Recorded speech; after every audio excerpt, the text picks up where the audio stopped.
What 99% miss about happiness. The Buddha's hidden answer.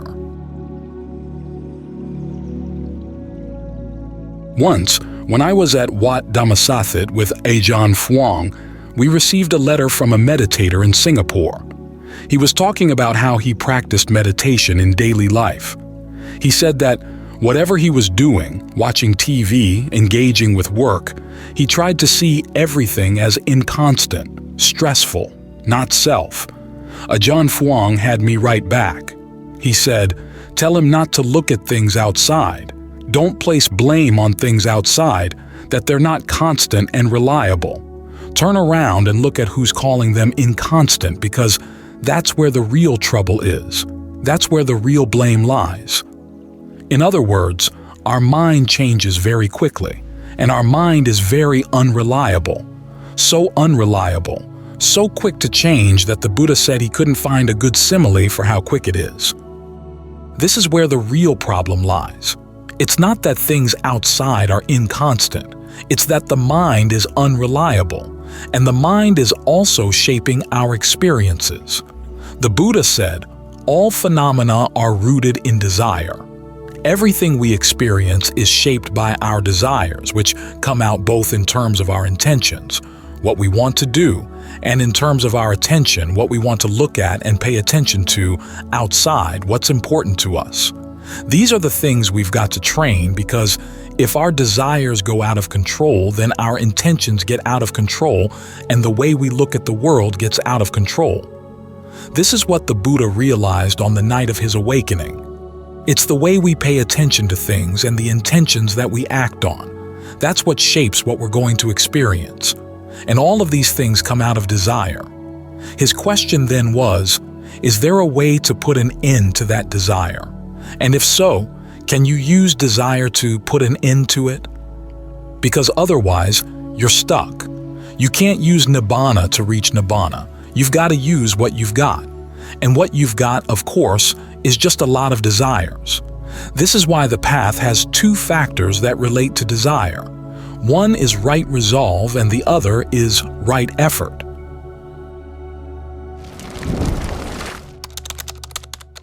Happiness without conflict.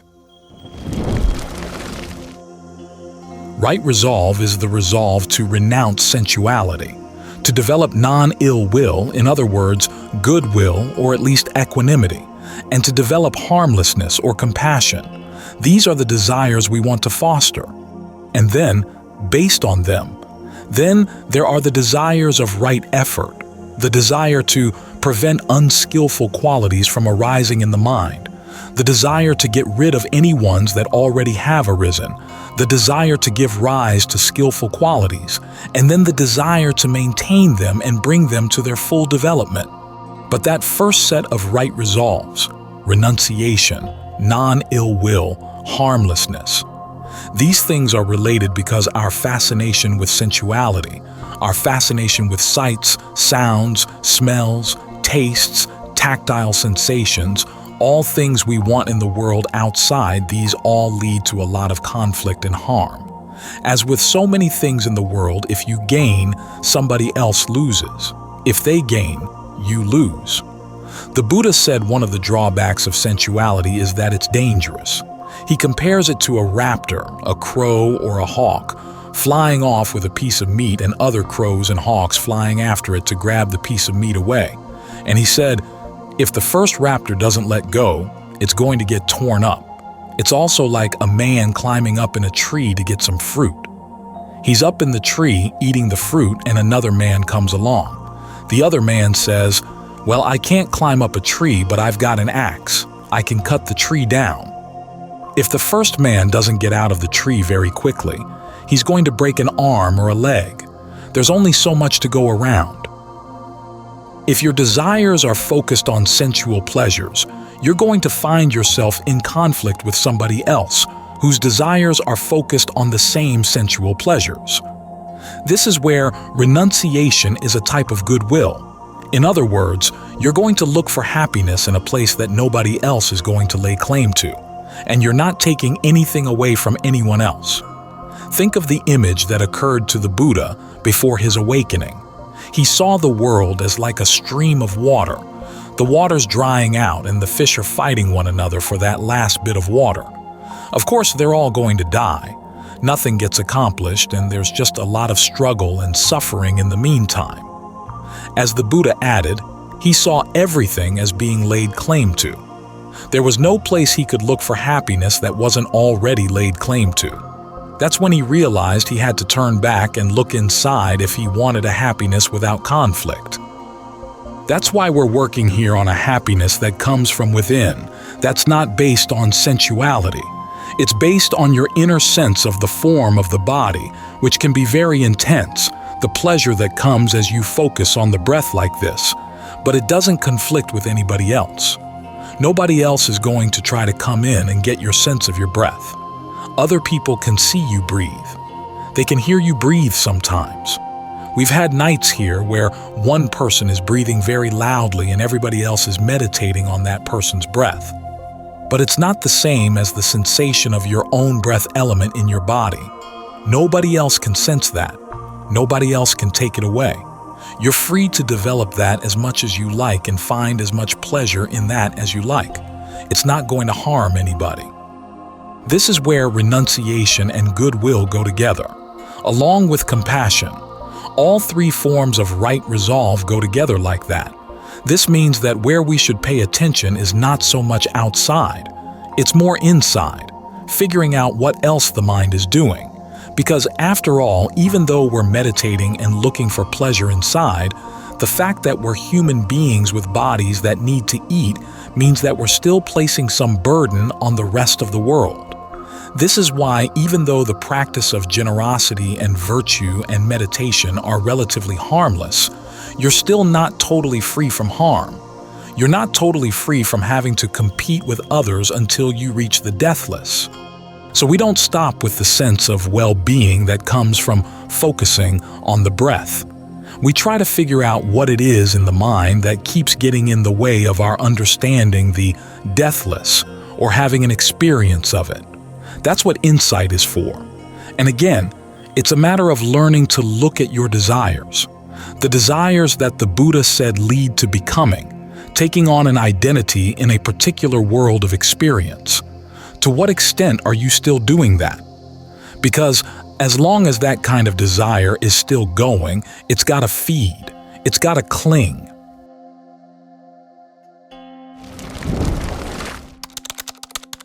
How can you learn how to let go of these things? The best way, as the Buddha said, is to develop some dispassion for them, which means looking at them in terms of not only what you want out of them, but also learning to see the harm that's done by going for various states of becoming, either harm to yourself or harm to others. It's still there, even if it's just on a subtle level. Then you ask yourself, what am I getting out of this? What's the allure? What keeps making me want to come back for it? Try to see, what are the images the mind paints for itself of those pleasures? As you're working on concentration, you don't focus only on the concentration. You also focus on understanding the things that would pull you away. This is one of the reasons why we practice concentration to begin with. To give the mind a good place to stay where it can look at everything else and see the mind in action as it starts going for things. Seeing the bait that it lays for itself and why it goes for the bait, and why it keeps turning a blind eye, paying no attention to the harm that's being done. It's because our desires don't want to see the harm. This is why there are the negative meditations that the Buddha will give us sometimes, like the contemplation of the repulsiveness of food and the contemplation of the unattractiveness of the body. We eat every day. We see it as a very innocent activity. We've got our bodies going every day. We see the simple fact that we've got a body as perfectly innocent. Yet there are still some drawbacks there. There's still some weight being placed on others. So we try to see, why are we still so attached to these things? One of the reasons is that we think these are the only things we can do to find happiness, eat and maintain the body. The Buddha's saying something really radical. There's a happiness that doesn't have to depend on these things, but it requires that you look very carefully at the drawbacks of these things, that you stop going for them. The mind can then open up to other possibilities. It can open its imagination as to what better forms of happiness might be. This is one of the big problems with what's called secular Buddhism. It doesn't have any imagination. It says, this material world is the world we're in, and this is all there is, so this is what we've got to learn how to accept. That's it. The Buddha has you imagine that there's something better, because there is something better, but you're not going to find it until your imagination is open enough and wide enough to admit that possibility. So we're training our desires so that can change our intentions, where we look for happiness and change our attention, how we look at things, so that instead of leading to more suffering, our intentions and our attention lead away from suffering. This, in Ajahn Fuang's terms, is where the blame lies, the way we act on certain intentions and the way we pay attention to things. These are things we've got to change. That means giving some more imagination to our desires, because the Buddha tells us to look for happiness in a place we've never seen before. So allow your imagination to imagine that there's a happiness that doesn't have to weigh on anybody at all. No conflict, no harm, a real state of peace. And learn to see that as something really worth desiring.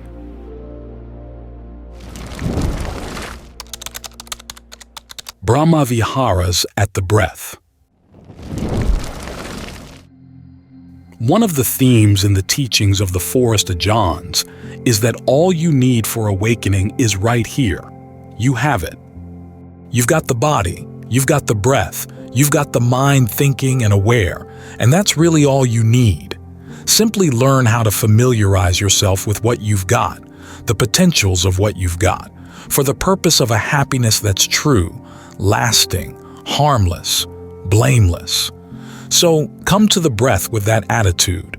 You're here to learn its potentials and then to see what, out of that wide range of potentials, is best for right now. Following right in the wake of goodwill is compassion on the one hand and empathetic joy on the other. In other words, when things are not going well, you want them to go well. You want to explore to see what's going wrong, why the breath isn't comfortable so that you can make adjustments. Why is the mind not settling down with the breath? You put in the effort to find out. That's an expression of compassion. When things are going well, you learn how to maintain them. On the one hand, this means not abandoning whatever you've got. On the other hand, it means not getting so excited that you ruin what you've got. This is an important skill in the meditation. When things are going well, how do you keep them going well? Not abandoning means that when you're having a meditation that's going well, don't stop. Suppose you've told yourself that you're going to meditate for an hour, and the hour is up. You say, well, that's it for right now, we'll just stop right here. Well, no. Try to maintain that sense of ease and well-being. If you have chores to do, you get up, and you try to maintain that sense of ease as you're doing your chores. Ajahn Fuang once noted that if you're doing a chore around the monastery and you find you've lost your meditation, stop and be still for a while until you've got it back, and then continue. That's an expression of empathetic joy. When you've got something that's going well, you don't want to abandon it. At the same time, when you find yourself suddenly settling into a state of mind that's more peaceful, more rapturous, more pleasant than anything you've noticed before, you might have a tendency to get excited, and that ruins it. So you want to develop the attitude that when something good comes along, oh, there's this too. No exclamation points. And just because something seems good right at the beginning doesn't mean that it necessarily is good. So you want to watch it for a while. Learn how to maintain it, and watch it to see how it shows its true colors. Admittedly, this is going to be a difficult skill to master because it's so easy to get excited about something new in your meditation. You've been trying so hard for so long that when finally something seems to be a great breakthrough, you get excited. Well, just chalk that up to experience and remind yourself, the next time this comes, you don't have to get excited about it. It's there, the potential is there for you to return to. Just keep your cool and maintain that attitude. Oh, there's this too. Then finally, you'll find that there are certain things in the breath that, no matter what you do, you can't change.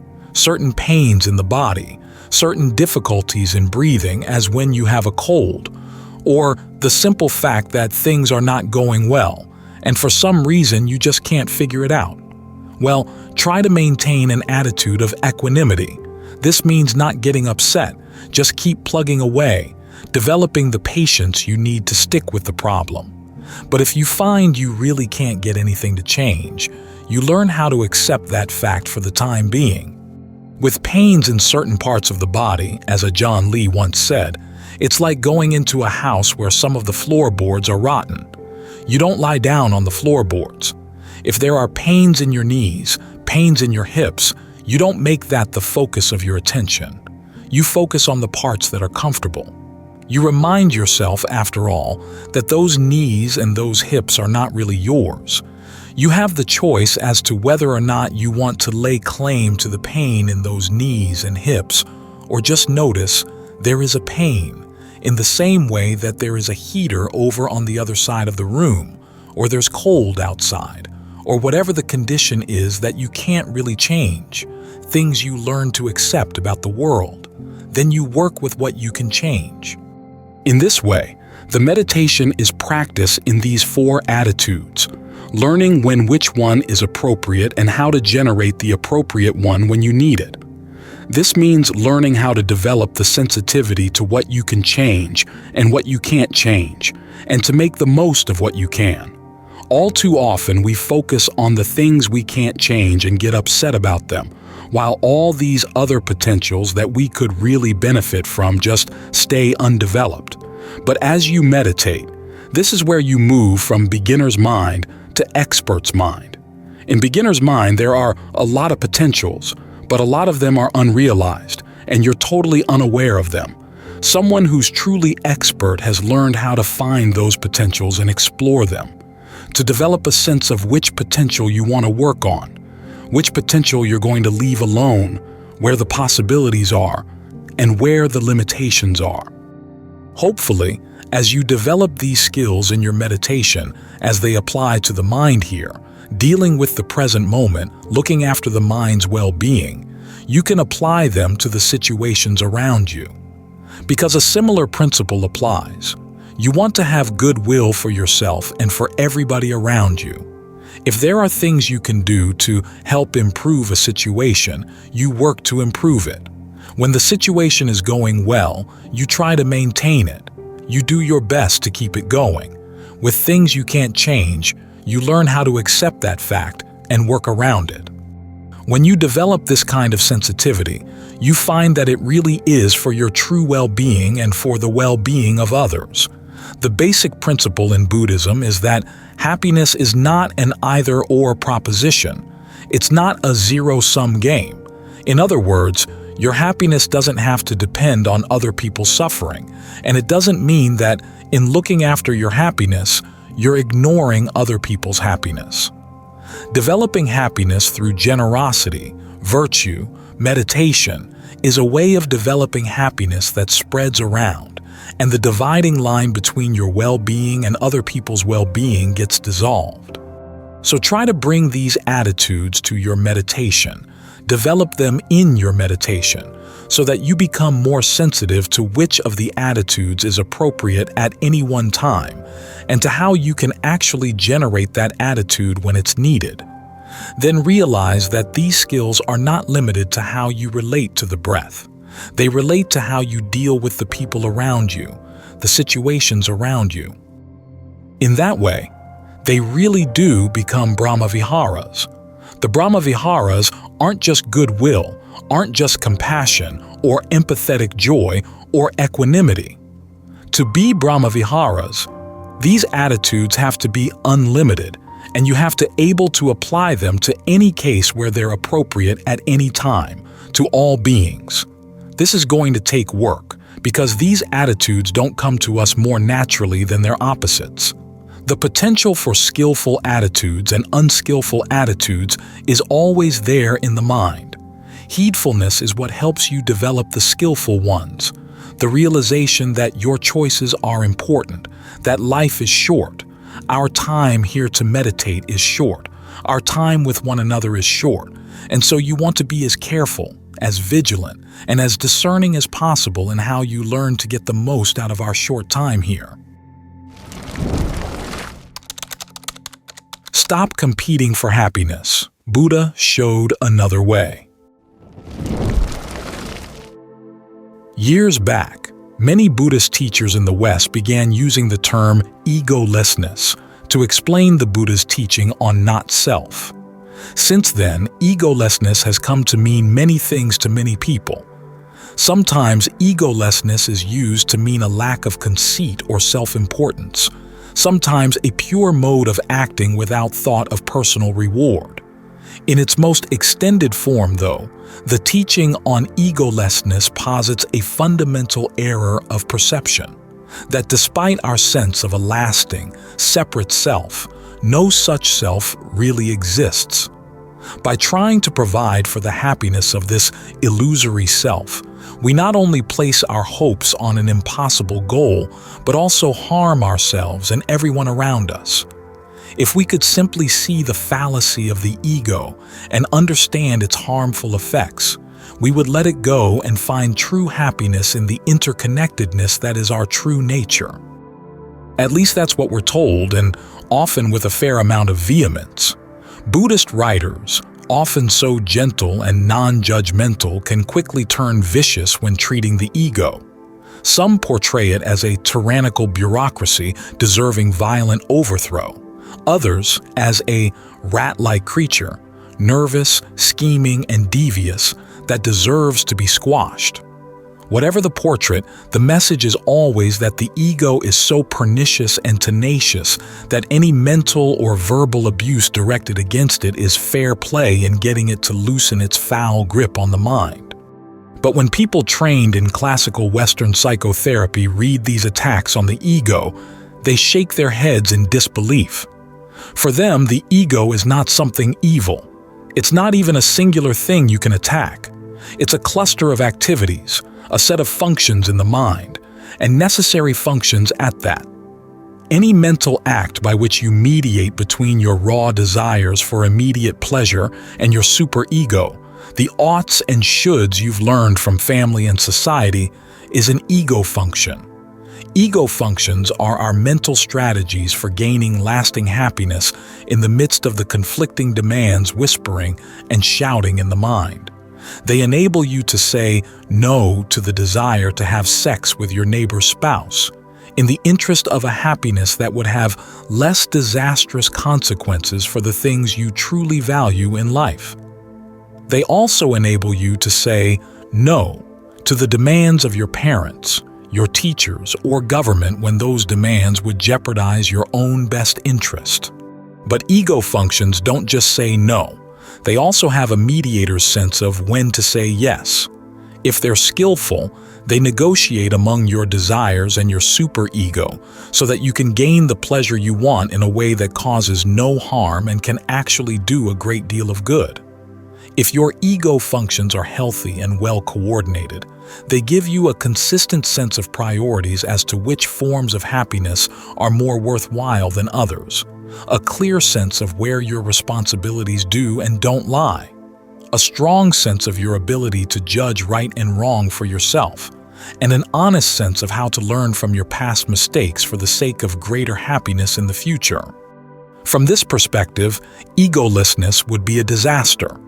A person devoid of ego functions would be self-destructive, either a beast with uncontrolled impulses or a neurotic, repressed automaton with no mind of his or her own, or an infantile monster thrashing erratically between these two extremes. Anyone who tried to abandon ego functioning would arrest his psychological growth and lose all hope of becoming a mature, responsible, trustworthy adult. And as we know, self-destructive people don't destroy only themselves. they can pull down many of the people and places around them. This is not only the view of trained Western psychologists. Buddhist communities in the West have also begun to recognize this problem and have coined the term spiritual bypassing to describe it. The way people try to avoid dealing with the problems of an unintegrated personality by spending all their time in meditation retreats, using the mantra of egolessness to short-circuit the hard work of mastering healthy ego functioning in the daily give and take of their lives. Then there's the problem of self-hatred.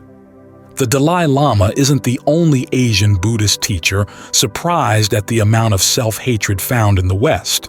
Unfortunately, a lot of people with toxic superegos have embraced the teaching on egolessness as the Buddha's stamp of approval on the hatred they feel toward themselves.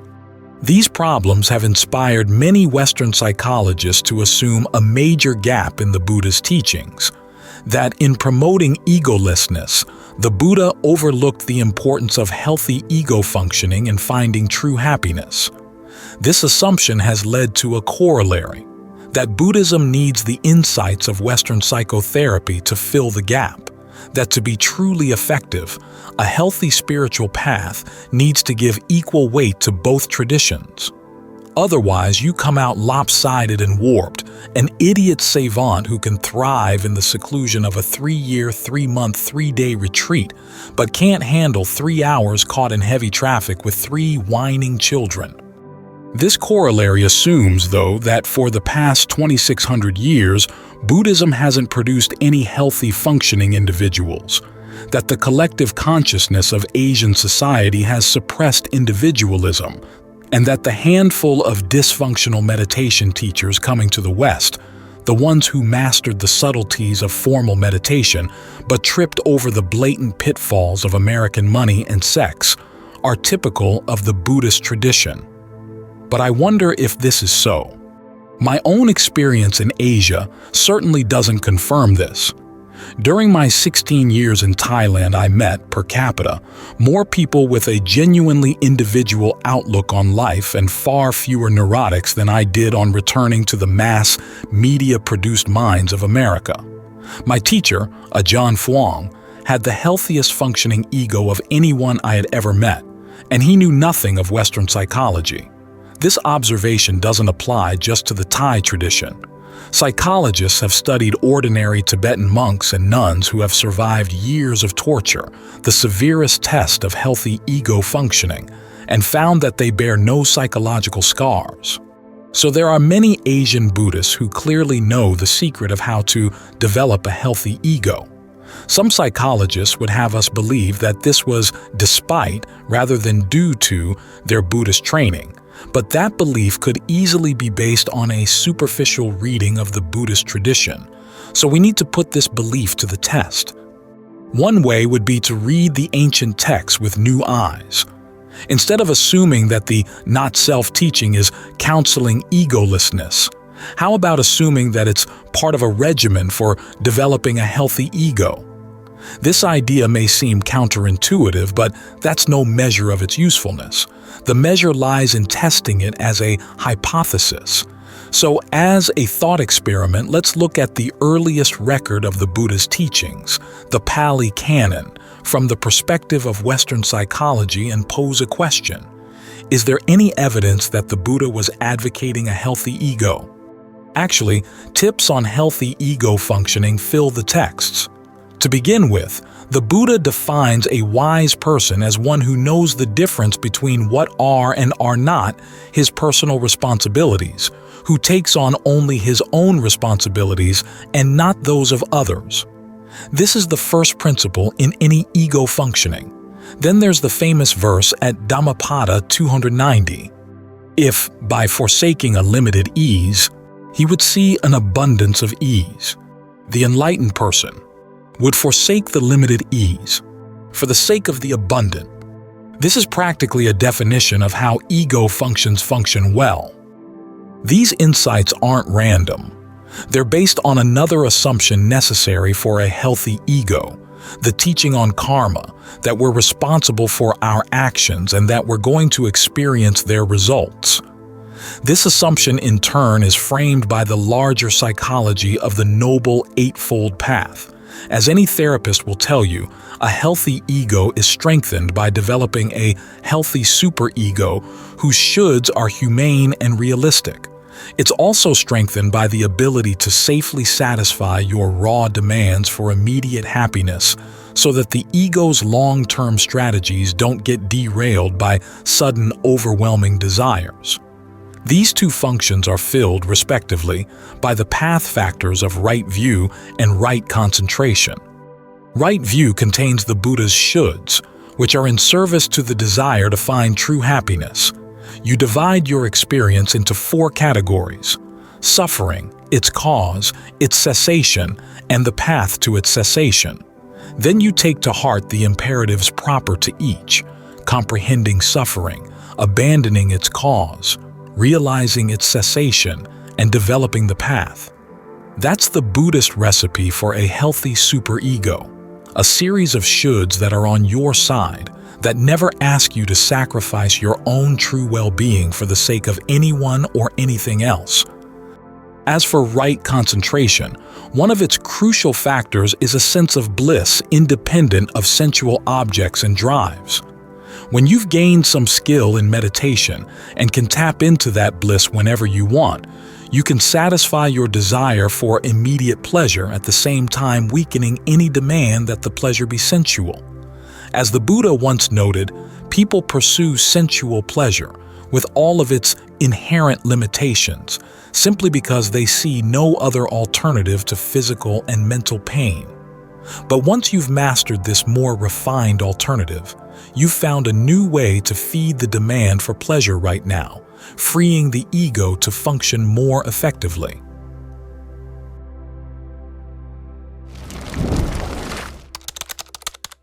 The wisdom of the ego. You have also learned the key to the Buddha's strategy for true happiness. It is possible to taste an immediate gratification that causes no harm to yourself or anyone else. Genuine happiness doesn't require that you take anything away from anyone, which means that it in no way conflicts with the genuine happiness of others. This understanding is revolutionary. For people dependent on sensual pleasures, happiness is a zero-sum affair. There are only so many things, only so many people to go around. When you gain something, someone else has lost it. When they've gained, you've lost. In a zero-sum world, the pursuit of your own happiness constantly has to be negotiated and compromised with that of others. But when people access the bliss of right concentration, they've found a way to satisfy their own desire for happiness in a way that can actively augment the happiness of those around them. When they're more content and at peace within, they radiate a healthy influence in all directions. This is how healthy ego functioning from the Buddhist perspective benefits others as well as yourself. The classic image illustrating this point is of 2 acrobats, the first standing on the end of a vertical bamboo pole, the second standing on the shoulders of the first.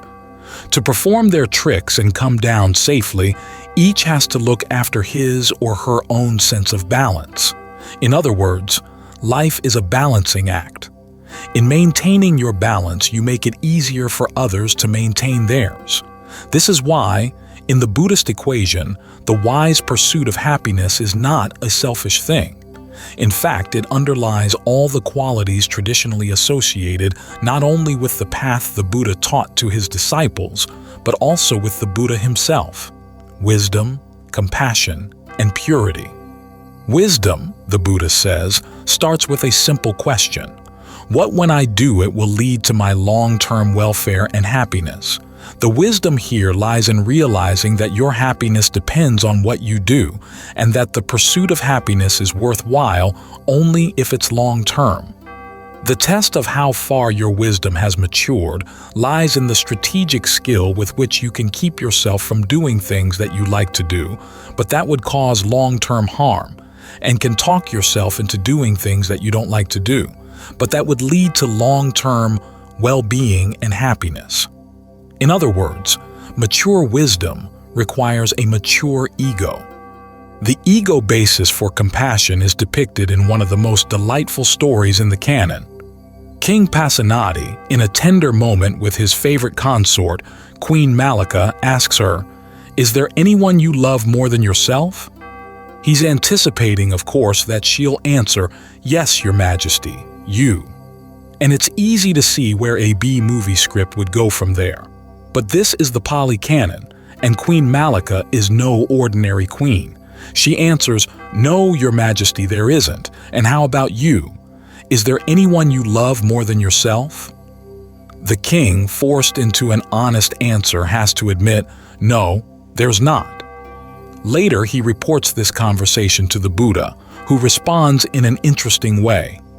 Searching all directions, with one's awareness, one finds no one dearer than oneself. In the same way, others are fiercely dear to themselves, so one should not hurt others if one loves oneself.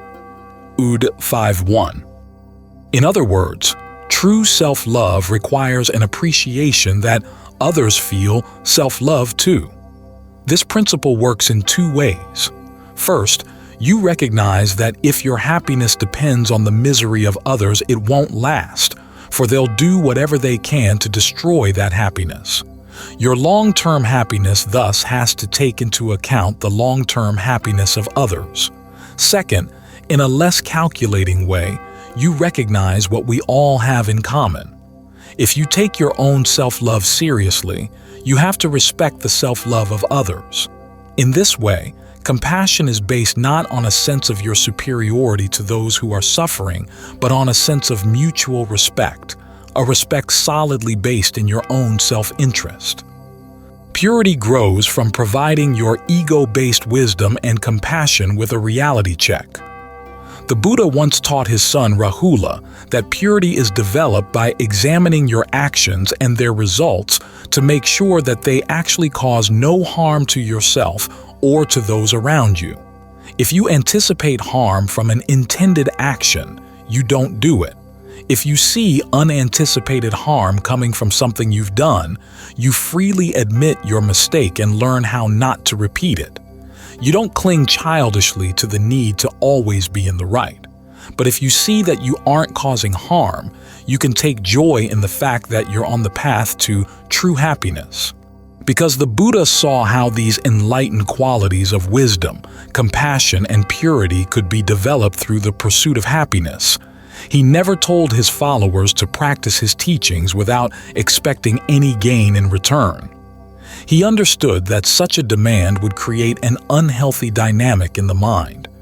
In terms of Western psychology, expecting no gain in return would give license for the superego to run amok. Instead, the Buddha taught that even the principle of renunciation is a trade. You exchange candy for gold, trading lesser pleasures for greater happiness. So he encouraged people to be generous with their time and belongings because of the inner rewards they would receive in return. He taught moral virtue as a gift. When you observe the precepts without ifs, ands, or buts, you give unconditional safety to all other beings, and in return, you receive a share of that safety as well.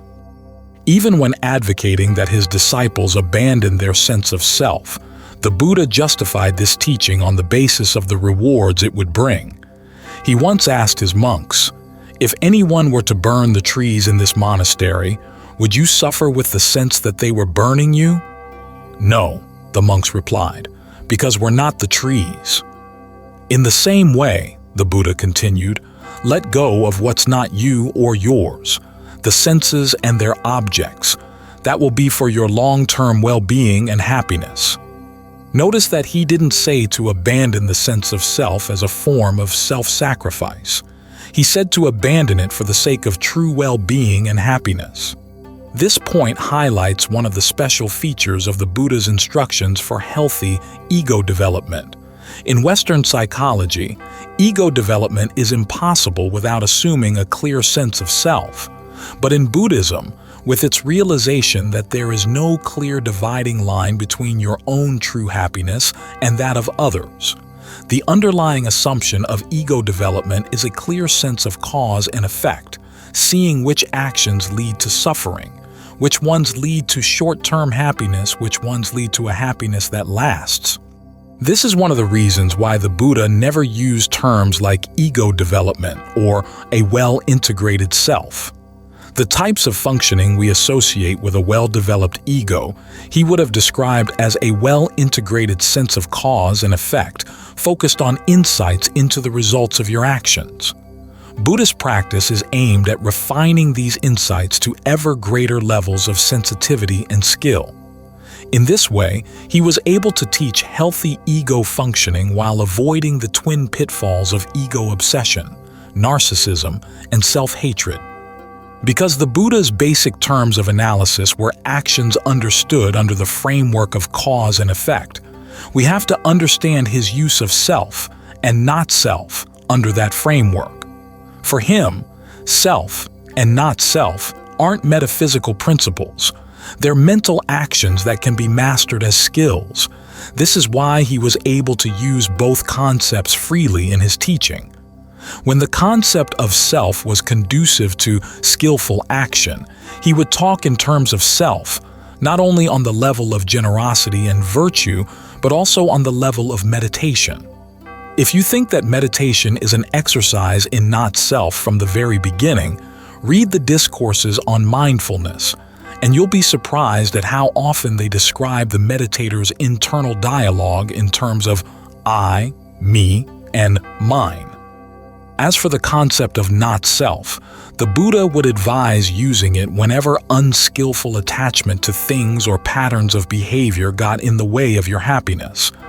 In effect, he would have you drop unhealthy and unskillful ways of self-identification in favor of ways that were more skillful and refined. Only on the highest levels of practice, where even the most skillful concepts of self get in the way of the ultimate happiness, did the Buddha advocate totally abandoning them. But even then, he didn't advocate abandoning the basic principle of ego functioning. You drop the best happiness that can come from a sense of self, because an even greater happiness, nibbana, totally timeless, limitless, and unconditioned, appears when you do. So this is where our thought experiment has led. If you open your mind to the idea that the Buddha was actually advocating ego development instead of egolessness, you see that there's nothing lopsided or lacking in his understanding of healthy ego functioning. In fact, he mastered some ego skills that Western psychology has yet to explore, such as how to use right concentration to satisfy the desire for immediate pleasure, how to develop an integrated sense of causality that ultimately makes a sense of self superfluous, how to harness the ego's drive for lasting happiness so that it leads to a happiness transcending space and time. These principles have taught many Asian Buddhists how to develop healthy egos over the centuries, so healthy that they can ultimately drop the need to create self. All that remains is for us to put these principles to the test, to see if they work for us as well.